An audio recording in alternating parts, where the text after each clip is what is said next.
Hello, welcome back to part day 3 of leadership is a verb to make you a better leader in today's society.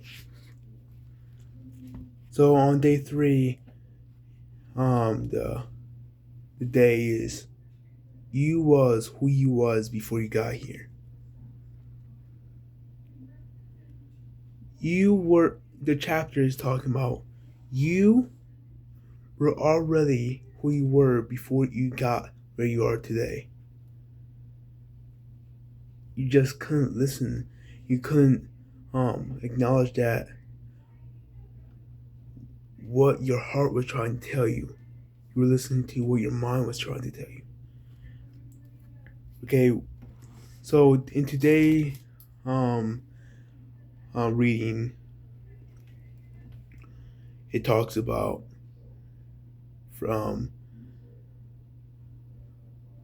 just a chapter, you was who you was before you got here.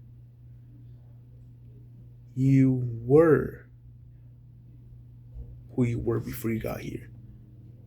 It's saying the same thing. You didn't change.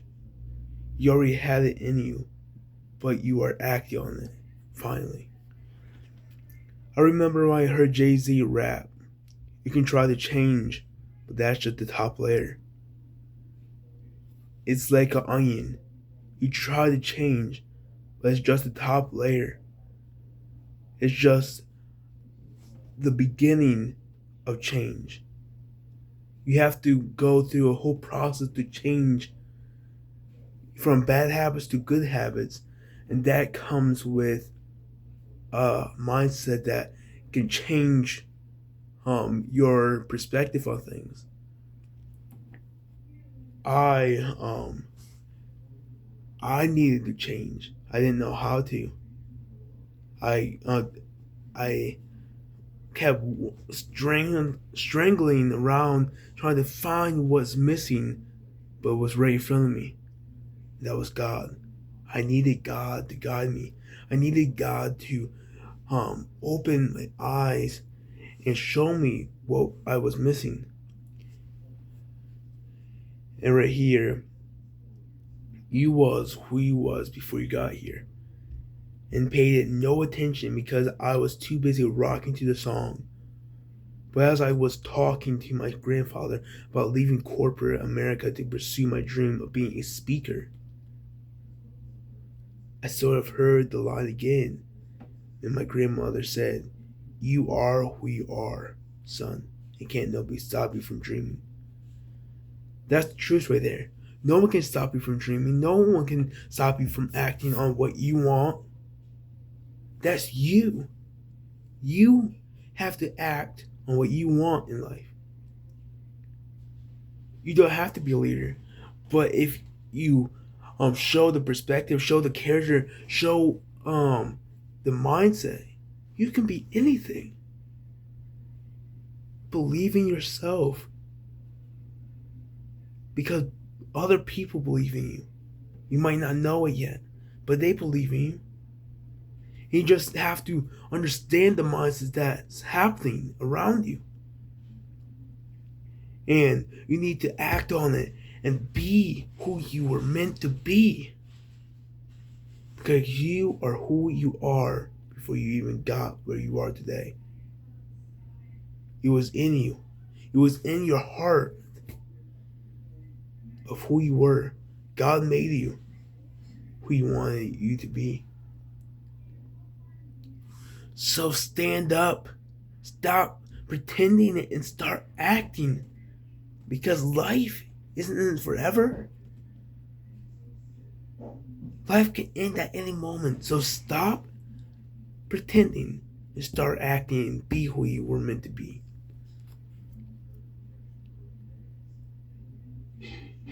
Even when your dreams are crushed, they're always going to whisper to you every now and then, because that's how God made you.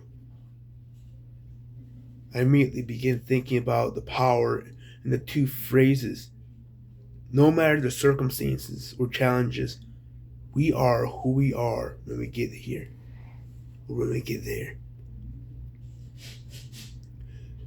God, right here it says, God made you. That is so powerful right there. God made you who He wanted you to be, who He wanted you to grow into. He didn't make you into someone else. He made you into who He wanted you to be. He gave you a gift. He gave you a talent. You just have to open up, find what you are good at, what you do best at. Because He is here. He's always been there. You have to listen. Slow down. Think before you do. And do before you act. God made you who you were meant to be. God is keeping you safe. God is trying to push you out of the temptation of Satan, but you just need to listen. Okay? There can be circumstances for bad habits. There can be challenges at some point. But just know that you are who you are before you get where you are today.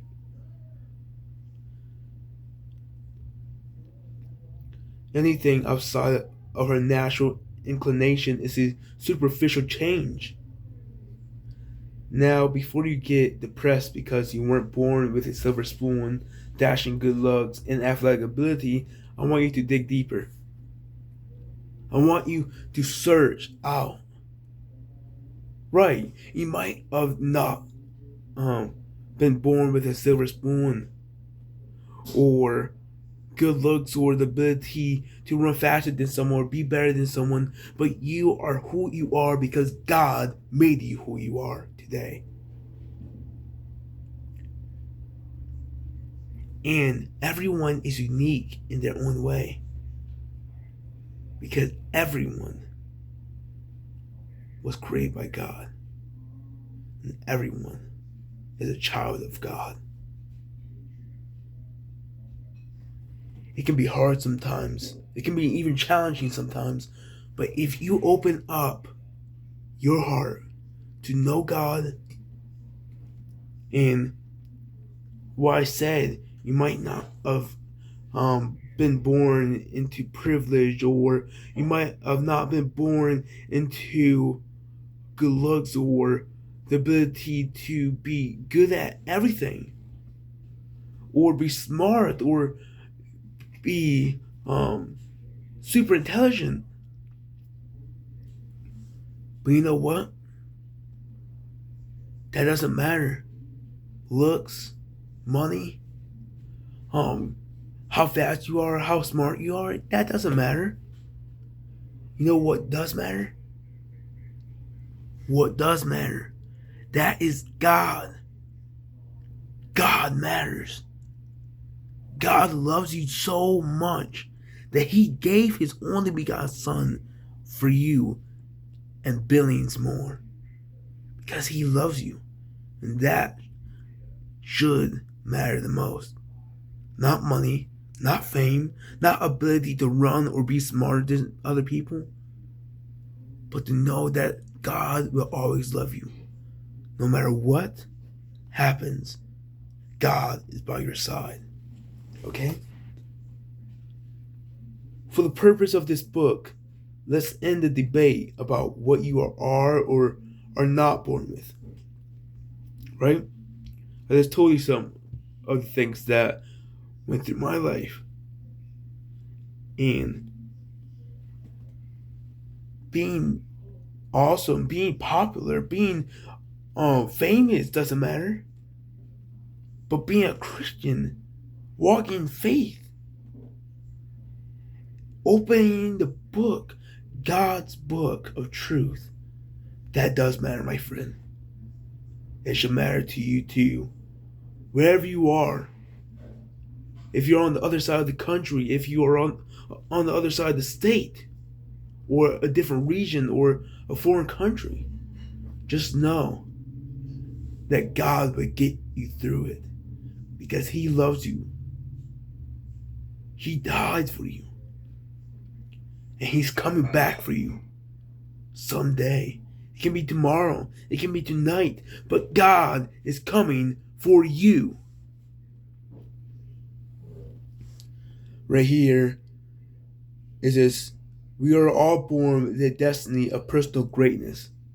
You are all great at something. You're all eligible to do something that someone else can't. A purpose that maximizes our abilities for the good of our families and communities. The issue is that our environments, and more importantly, our responses to our environments, are increasingly moving us away from the spirit of greatness. Yes, it might be moving us from the spirit of greatness, but don't you think if life can move us from the spirit of greatness, it can move us from the spirit of greatness, but not only the spirit of greatness, but of our faith, and of our religion, and of everything that we believe in. It moves us from every aspect of our lives.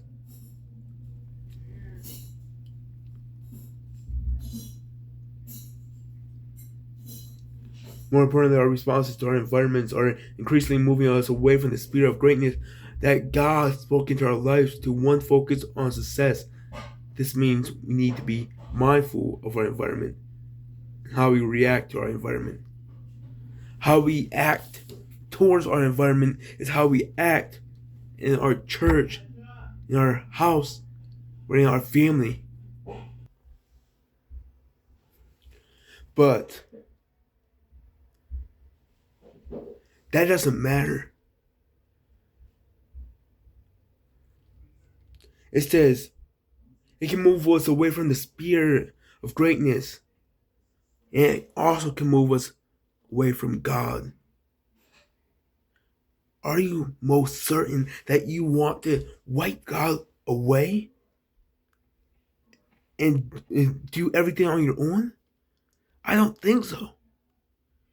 Because God loves you. God cares for you. God protects you. God does everything to keep you safe.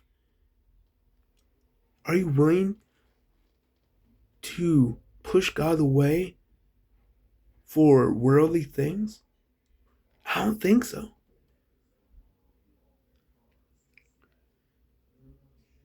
God spoke into our lives to one focus on success.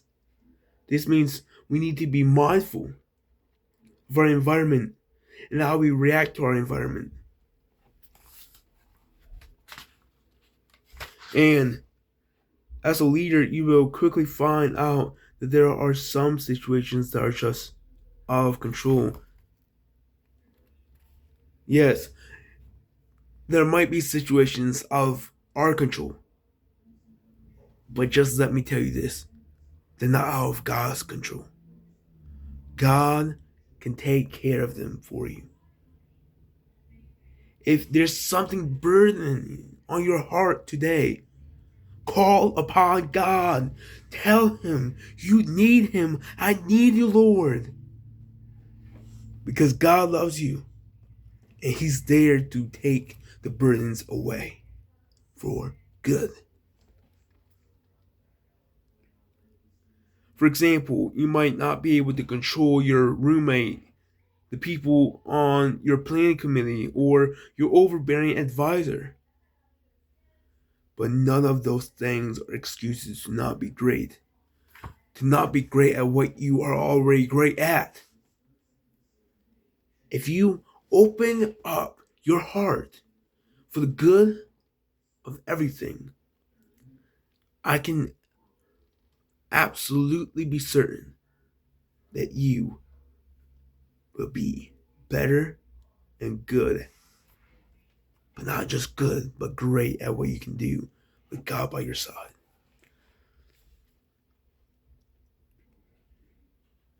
That roommate may make the journey sloppy and stinky.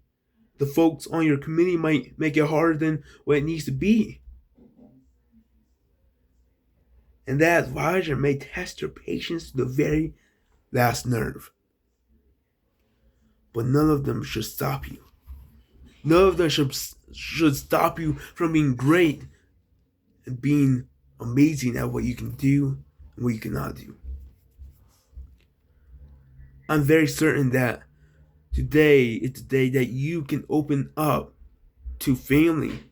Tell them how you feel. Tell them how you need them to understand what you want to do in your life. If you don't want to go to college, say, Mom, Dad, family, I don't think college is good for me. I don't think college is for me. I want to do something else with my life that will impact other people, that will make my life better, that will keep everyone on board, but keep me engaged in what I want to do and not what my parents want me to do. Whatever you feel that is good for you, know that you can be good with God on your side.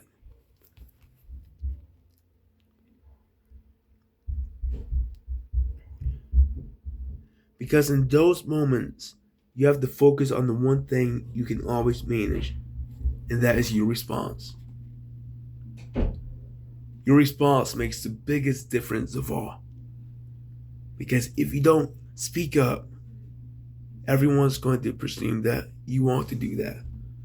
But on the inside, you really don't want to do that, do you? On day one, we discussed how your attitude can make or break you. That's true. Your attitude can be good or it can be bad.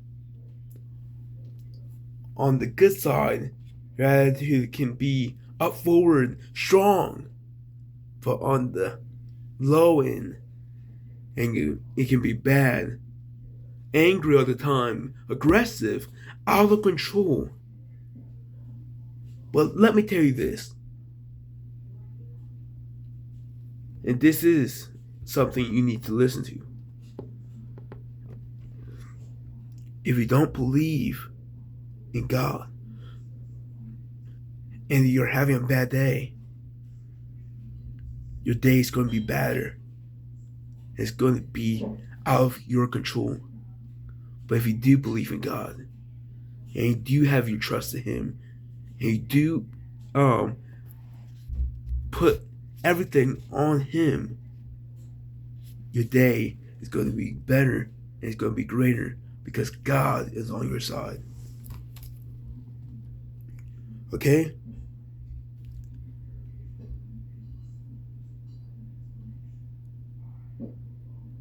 That hasn't changed just because we are a few days into this thing. Your resolve and response in the face of the inevitable stress and drama that can accompany student leadership is a reflection of how deeply you believe in your purpose. When the drama comes, it can and will shake your resolve. But it shouldn't break you or deter you from reaching your goals.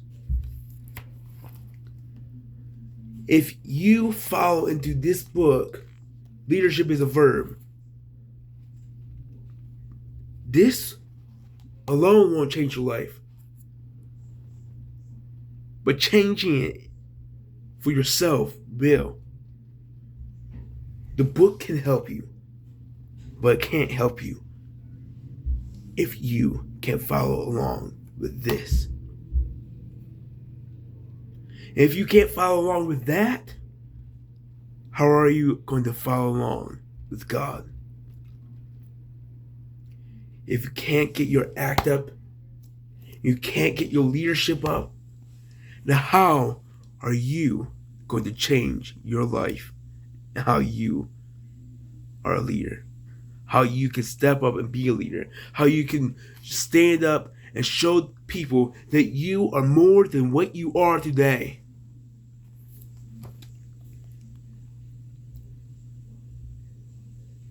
That Can Company Student Leadership is a reflection of how deeply you believe in your purpose. The drama comes, it can and will shake your resolve, but it shouldn't break you or deter you from reaching your goals. Sorry, but I have to repeat that because that is honesty. And if you take that into company,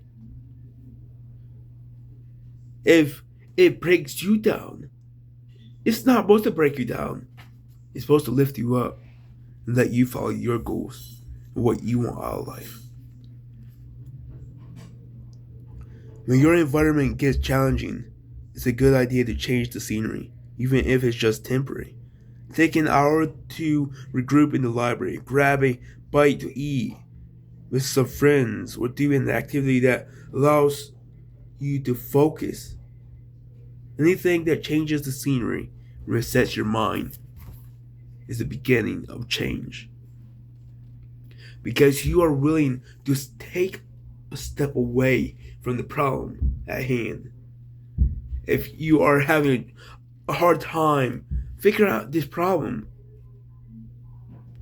if it's as simple as 1 plus 2 is 4, and you can't understand that, and you are getting overwhelmed over and over again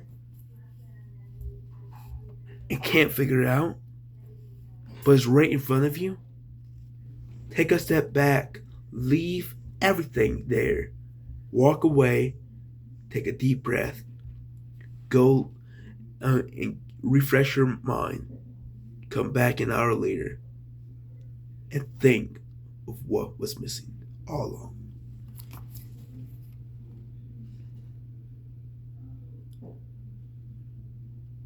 In those moments when the environment is negative and there's nothing you can do about it, remember, you was who you was before you got here. And tough times don't change the fact that you are the dopest of the dope, the baddest of the bad, the freshest of fresh. You can not be faded. Because, let me just tell you, this journey ahead, leadership is a verb. The 21-day journey. It can change your life, but it can't change your life if you are not on board with the challenge. If you are not on board with following this and letting it be put into your life, your everyday life.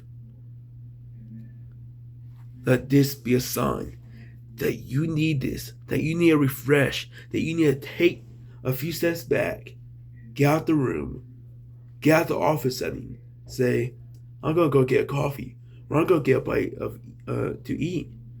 Come back with a refreshed mind, and look at the solution again. And I guarantee you would be more relaxed and more suitable to figure it out. Today's subject was you cannot be faded. You cannot be faded.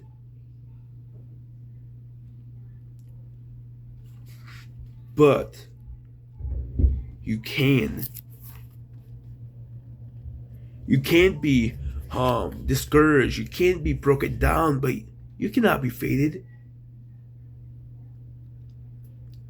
Because God is there pushing that fade and that temptation away from the other side. So just listen and learn along the way that your life can be changed and that you are there. You listen.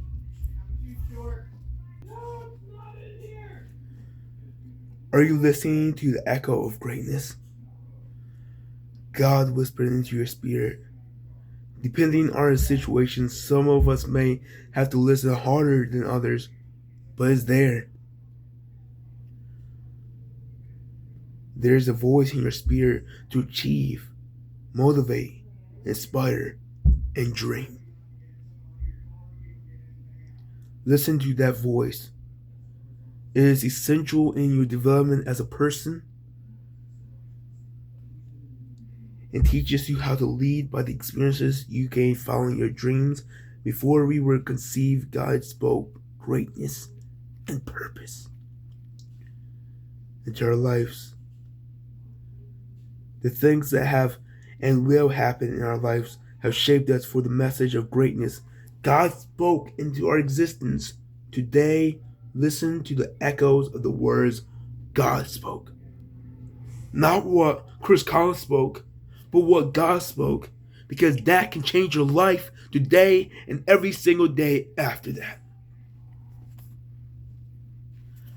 Listen to the echoes of God whispering into your ear, trying to get you to listen, but you're not listening.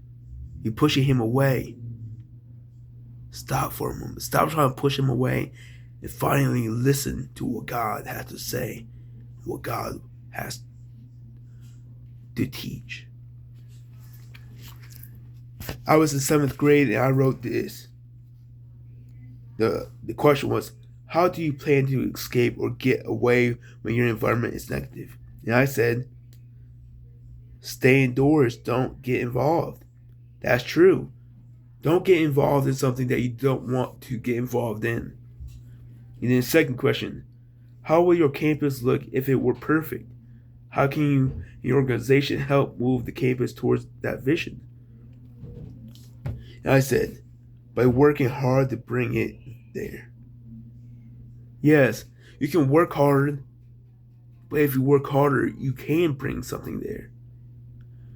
And then the third question, what are some ways you can demonstrate your personal greatness? And I said, by helping people that I don't know show greatness in the community I live in. Start small, start in your own community, and go beyond and above. In my church, we go sewing and we get tracts and invitations and knock on doors and put door backs on doors and hope that they look at that invitation, that message of God. And that is the beginning of a start of something new. Thank you for listening and watching this this series of Leadership is a Verb that can make you a better leader and a better person. But it can motivate me to share more of what changed my life and what can change your life too. And I'm glad that I can have this source because in the past, in the way past, you could not share anything because there was no technology, no cell phones. Well, there were cell phones, but they were huge cell phones that looked like a brick. But not anymore.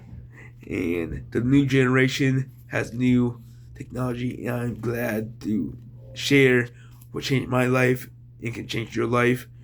And the greatness of God is everywhere. You just have to pay attention. Thank you, and have a good night.